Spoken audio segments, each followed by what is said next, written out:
Simulation Dome 9 wasn't built for mercy. Bleached desert heat shimmered through artificial skyfields as Cadet June Reyes crouched behind a boulder, her pulse ticking steady. Her boots sank into coarse red sand. Behind her, her squad, 4 rookies fresh from Earth, waited for her signal. It was just a training exercise. Retrieve the beacon. Extract undetected. Clean, simple, forgettable. Until the Zarnafi showed up. Motion on your 6, whispered Jensen over comms. 3 incoming. Heavy footfalls. June's jaw clenched. Zarnafi didn't train. They invaded.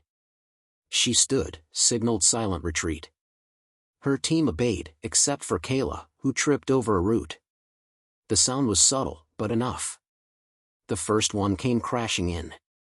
A 6'8" wall of scaled muscle, armor gilded in silver tribal patterns, surged forward with a cruel hiss. He yanked Kayla up by her vest and threw her against the dirt. Wind knocked from her lungs, she crumpled without a sound. June moved. Quick, low, deliberate. She placed herself between the alien and her squad. Back off, she said. The Zarnafi laughed. Not with amusement, with contempt. 3 more emerged behind him. They formed a semicircle, boxing her in. June raised her palms. This is a joint simulation, not an execution. A voice rumbled from behind the ridge. Then you should have stayed hidden, mammal. General Korvax descended the slope like a god surveying insects. His ceremonial blades hung untouched in his hips, for decoration only. He didn't need them. The mere presence of him made the air feel heavier. He glanced at his soldiers. You call this resistance? Pathetic. We didn't engage you, June snapped. This isn't illegal interference. I'm filing a protest. You think your protests matter, Cadet? Korvax said, stepping close. Your species still wears neural stabilizers to fly a basic fighter. And you're in my arena, on my world. I see Earthlings more as targets than teammates. Before she could respond, the lead alien slugged her. No warning. Just a straight-arm backhand. She didn't cry out. Just tasted metal, blood, likely hers, and hit the dirt with her shoulder, hard. Sand burned her cheek as she lay motionless for a second. Distant laughter echoed through the dome's external speakers. Someone had patched the feed through. Her vision swam. She heard Kayla sobbing, Jensen yelling her name, someone being restrained, probably Liam trying to intervene. June didn't move. Not yet. She let the scene stretch. Felt the weight of 1,000 eyes watching, alien cadets, commanders, coalition monitors. All expecting her to curl up. To crawl. To break. Then she slowly, deliberately pushed herself up onto her knees. Her lips split. Her eyes locked on Korvax. You just violated Coalition Article 42, she said, voice hoarse but steady. Unprovoked assault on an unarmed cadet. Witnessed and recorded. Korvax tilted his head. And? Her fingers curled into fists. I invoke the right of single combat. With you. General. The silence dropped like a blade. Even the ambient hum of the dome's energy shield seemed to falter. You, what? Korvax blinked, then bellowed a laugh. You challenge me? Cadet Reyes, are all humans this suicidal or is that just your specialty? You accepted Earth into your ranks, she said, rising fully now. That makes me your equal. And under Coalition Code, an equal can challenge a superior for redress of violent misconduct. More silence. A judge from the Coalition stepped forward, his skin shimmering translucent blue. The human is technically correct. Korvax's grin vanished. His eyes narrowed. Fine, he growled. Trial accepted. 5 minutes. Let's see if your Earth blood lasts longer than your pride. June looked him in the eye. I only need 3. Behind her, Kayla whispered, she's gonna die. Maybe, Jensen replied. But she won't die quiet. Korvax turned to leave but paused, glancing over his shoulder. "I'll have medics on standby," he said dryly. "We'll need them to carry out what's left of you." June watched him go. She didn't speak. Not until he was out of earshot. Then she muttered, "You'd better bring a shovel." She wiped the blood from her chin and turned to the coalition judge. "When's the match?" 2 hours, the judge said. "Solo prep. No coaches. Standard rules, no weapons unless provided. The arena chooses. And if I win? His badge is forfeit. His rank dishonored." June nodded once. "Good." She walked past the judge, past her squad, past the Zarnathi still smirking, straight into the prep corridor. She didn't smile. But her steps echoed with the promise of war. The waiting chamber smelled like metal and failure. June Reyes sat alone on the bench, elbows on knees, hands clasped tight. No squad, no whispers of support. Only the low hum of the cooling fans and the occasional flicker of the overhead lights. 2 hours. That was all they gave her. Just enough time to think, but not enough to plan. She rolled her shoulder. The bruise from the earlier hit had bloomed like fire across her collarbone. It hurt when she breathed. Good. Let it hurt. Pain meant she was still here. A slender drone slid through the wall slot and stopped in front of her. Its eye blinked red, scanning her vitals. Fitness, marginal. Damage, moderate. Recommendation, decline combat. She snorted. Override. Override noted. May your death be efficient. Charming. It floated away. June flexed her fingers. Her gloves were gone, taken as part of the prep protocol. The room was stripped of everything soft. No weapons, no armor. Even the bench was bolted down. Just her thoughts, in a fight with a general. She stood, pacing. Korvax wasn't just big. He was experienced. A veteran of 5 border conflicts. 4 arms. Bone-plated forearms. A body designed for breaking things. And a mind built for order. Precision. Control. Too much control. That's his weakness, she thought. He thinks like a war map. Predictable. Straight lines. She didn't fight in lines. She paused at the wall. A reflection shimmered faintly in the polished steel. Her short black hair was damp at the temples. A smear of dried blood still curled near her lip. She looked smaller than usual. Not fragile, coiled. Her fingers drifted to the pouch at her hip. Inside was the canteen they hadn't taken. She twisted the cap. Inside the hollowed-out base, a shard of ceramic. She palmed it. No longer than a finger, sharp on one end. Technically not a weapon, until it had to be. "I won't win by matching him," she whispered. "I win by making him play my fight." The chamber door hissed open.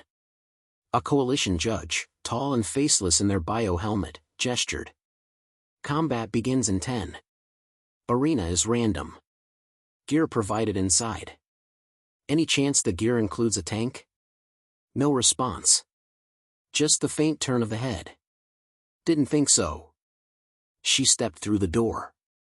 The corridor beyond was colder. Quieter. Like the lungs of something massive inhaling before the scream. The arena doors loomed ahead. On the other side, Korvax. Cameras. A crowd of mixed species, each watching to see the human get crushed, or, if fortune was especially cruel, make it entertaining before she died. June closed her eyes for half a second. No fear. Not anymore. Fear took energy. Energy was a weapon, and she had too few left to waste. The doors opened. Arena 7. Desert terrain. Flat, exposed, with a scatter of rusted scaffolds and broken terrain structures. No wind. Artificial sun. A cracked transport shell on one side. Sand, loose and deep, on the other. Good. She could work with this. Korvax was already there, shirtless, oiled skin gleaming under the lights, ceremonial badge still pinned to his waistband. Forearms flexed as he turned. His eyes locked on her with disdain. Still time to back out, he called. June stepped forward. Still time to glue your ego together before I crack it. A few laughs from the sidelines, nervous ones. The judge floated into view. Standard rules. Combat ends upon verbal yield or incapacitation. 5-minute limit. Winner by survival or concession. The siren blared once. June moved. She didn't charge. She sprinted right, into sand. Korvax lunged, heavy and straight. A war charge, confident and lethal. She ducked. Rolled. The sand broke his footing, and his second punch went wide. Her hand found a broken pipe from the ground, and she flung it, not to strike, but to redirect. He twisted. She kicked low, aiming for the tendon behind his right knee. It connected. He grunted, but didn't fall. Too sturdy. He grabbed her by the vest and hurled her like she was weightless. Her back slammed into a column. Ribs. 2, maybe 3, cracked. Vision blurred. No panic. She rolled to avoid the stomp that cratered the sand where her head had been. You still breathing, insect? He growled. Still aiming higher than your IQ. She spat blood. His laugh was cruel. I admire spirit. Shame it'll be spilled. She backed toward the scaffold. Terrain advantage. Climbing would expose her, but height was key. Korvax came fast. He hit the first rung just as she leapt. She launched herself over the railing, used momentum to swing on a rusted cable, and dropped onto his back. One heartbeat. She drove the shard of ceramic straight into the joint between his upper arm and shoulder plate. Korvax screamed. He thrashed. She held on. Another stab, lower, deeper, near his exposed nerve cluster. He dropped to a knee. She landed beside him, kicking his inner thigh with all her weight. He roared, swatted her. She flew sideways. But now he bled. Now the crowd was quiet. He stood, staggering, all forearms twitching. June circled. Not fast. Measured. Like a wolf testing a wounded bear. You yield, she said. He bared his teeth. You yield. He rushed. She sidestepped, redirected, and elbowed his spine. Then she pressed the shard, now slick with blood, against his carotid node. One twitch, and you never wake up. His body trembled. You yield, she repeated. His voice cracked. Shame spilled through clenched teeth. Yield. The judge's voice rang clear. Combat over. June staggered back. She didn't collapse. Not yet. She reached down, unpinned the badge from his belt, held it up, and dropped it in the sand. The sound it made? Perfect. Silence can be loud. Inside Arena 7, it rang like a bell. General Korvax knelt in the dirt, blood dripping from the ceramic shards still pressed against his neck. The once unstoppable warlord now trembled, jaw clenched not from pain, but shame. Around them, the crowd of spectators, aliens of all shapes, sizes, and allegiances, stood frozen. No one moved. Not the judge. Not the medics. Not the Zarnathi elite watching from the sidelines with stunned expressions. June Reyes exhaled slowly and lowered the shard. Done. Korvax collapsed forward, one massive hand clutching his shoulder, the other gripping the ground like it might stop the planet from spinning. He didn't speak. She didn't wait. June stepped over to the general's waist, unfastened the coalition insignia from his belt, the gleaming silver badge of command, and held it up. High. Like a trophy. Like proof. The silence deepened. Somewhere, cameras zoomed in. Then, without fanfare, she dropped the badge into the sand. It didn't bounce. It stuck. Just like she'd planned. The judge's voice, filtered and flat, cut through the stillness. Combat concluded. Victory awarded to Cadet June Reyes. Right of single combat fulfilled. Badge forfeit confirmed. The sound of system confirmation clicks echoed from control towers, followed by the rising whir of transmission systems. This fight had been broadcast across the Coalition's entire cadet network. Maybe beyond. June turned her back on the general. She didn't raise her fists. She didn't cheer. She walked. Each step was slow, deliberate. Her ribs screamed, her side burned, and her mouth still tasted like iron. But she walked straight and upright, never looking back. The tunnel ahead opened. The walls were smooth and white, sterile.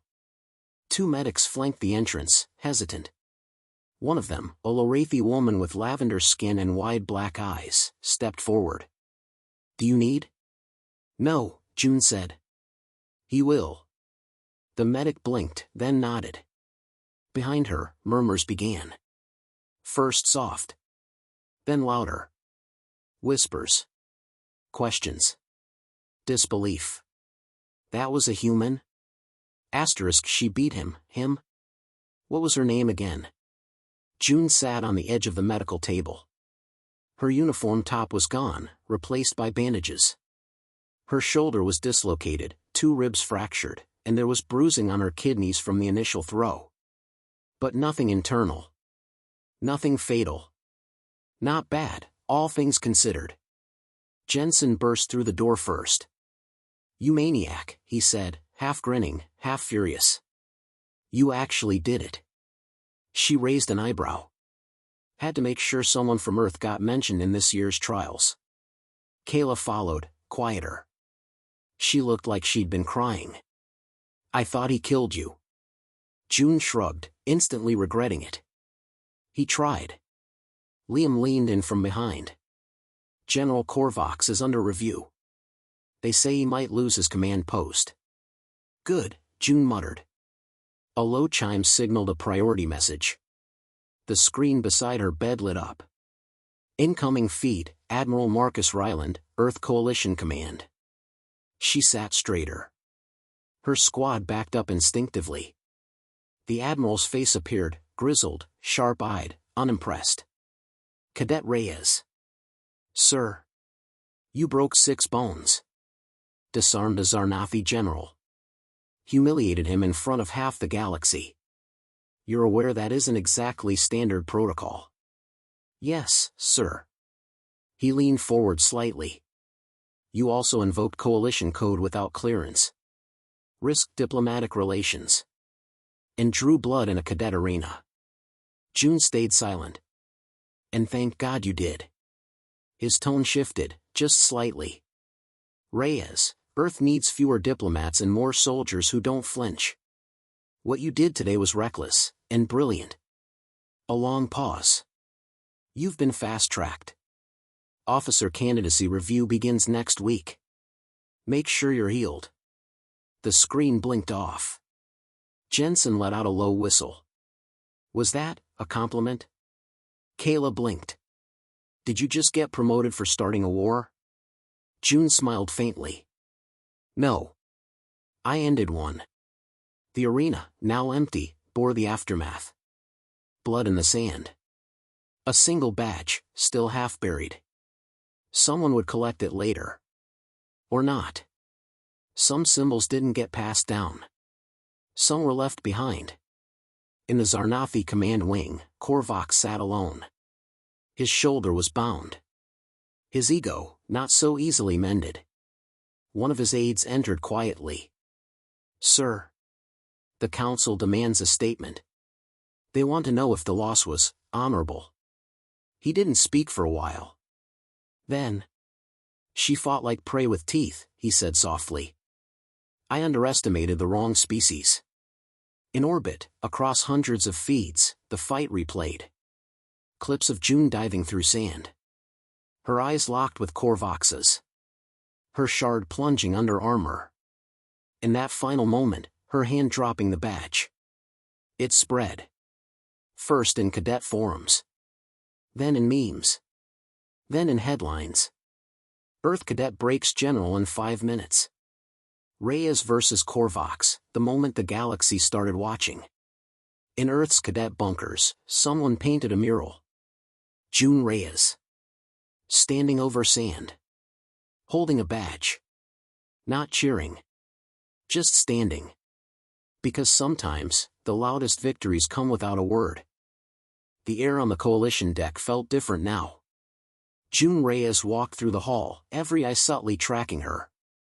Some turned away when she looked. Others didn't bother. Recognition flickered in glances. Not admiration, caution. As if a storm had passed, but no one was sure if another was forming. The badge she dropped hadn't just landed in sand. It had landed in memory. She kept walking, spine straight, bandaged ribs hidden under a pressed uniform. Her side still ached, but it wasn't pain she minded, it was attention. Applause was never her goal. Survival had been. Then clarity. Now, something else. She entered the debriefing chamber. 15 officers lined the table. Humans. Zarnafi. Draylon. One Volition, a floating intellect, voice projected through synthetic cords. They were the review board. All wore the same mask of neutrality. The kind that meant judgment had already been made, they were just waiting to tell her. Cadet Reyes, said the lead officer, a human colonel named Idris. You were instructed to participate in the simulation exercise. Instead, you provoked a public duel with a commanding officer. No, sir, she said. I responded to an assault. You could have withdrawn. Filed a report. He hit my squad mate. Then me. That wasn't training, it was theater, with us as props. Murmurs rippled through the board. Idris raised a hand. And your goal in invoking combat? To make sure he never did it again. The Volition's voice buzzed. And you believe humiliation changes a warlord? No, June replied. But fear does. Silence again. Idris leaned forward. Cadet Reyes, you've put this council in a complicated position.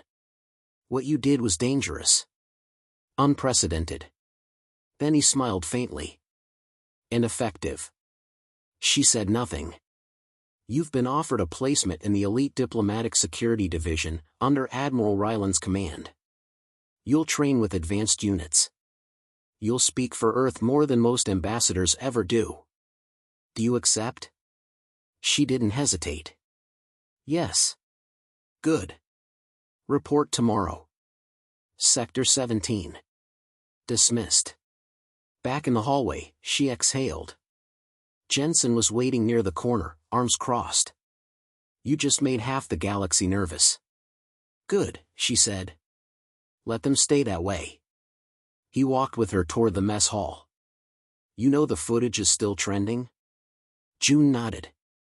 Even the Zarnafi forums are calling you Ghost Hand. They said you moved like a shadow, stabbed like a myth. She raised an eyebrow. That's dramatic. He grinned.